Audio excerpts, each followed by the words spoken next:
Торгово-промышленная палата Абхазии продолжает осуществлять различные проекты, направленные на поддержку предпринимательства в республике.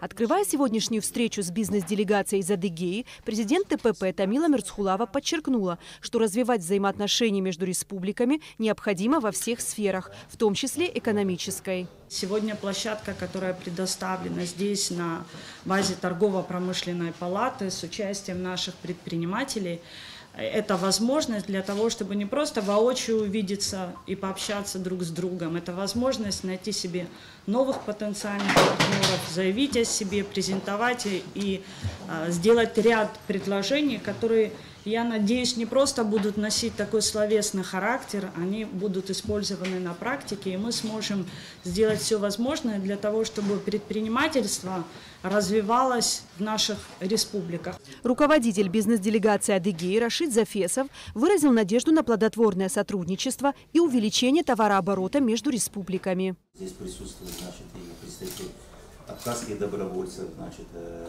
присутствует Тимур Шардан и Эдуард Казаноков. Мы благодарим их за то, что они нам всячески помогают организовать эти встречи и здесь в ТПП, и у нас будут дальше встречи. Товарооборот надо увеличивать, потому что мы соседи, мы братские республики, и нам есть что сюда предложить, и нам есть что отсюда поставить и в Адыгею. Всего в бизнес-делегацию вошли 7 предпринимателей, каждый из которых презентовал товары и услуги в различных сферах деятельности. К примеру, предприниматель Филипп Федоринов представил некоммерческий центр, оказывающий поддержку малому и среднему бизнесу. Центр поддержки экспорта был создан в Республике Адыгея в конце прошлого года. В сентябре осенью мы открылись.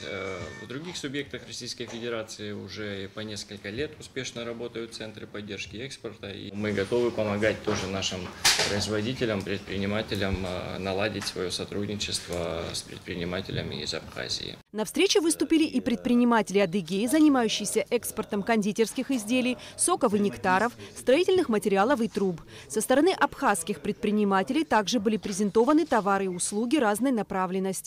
Работаем с древесиной бук. Дальше у нас есть возможность производить мебель высокого качества, фасады. Нас очень интересует адыгейский дуб. Нам нужно в Абхазии делать пункт переработки. То есть мы своих покупателей отдадим вам, мы будем выступать как переработчики по дубу. Бизнес-делегация из Республики Адыгея пробудет в Абхазии до 6 марта. Эсма Голанзе, Степан Мартиросян, Абхазское телевидение.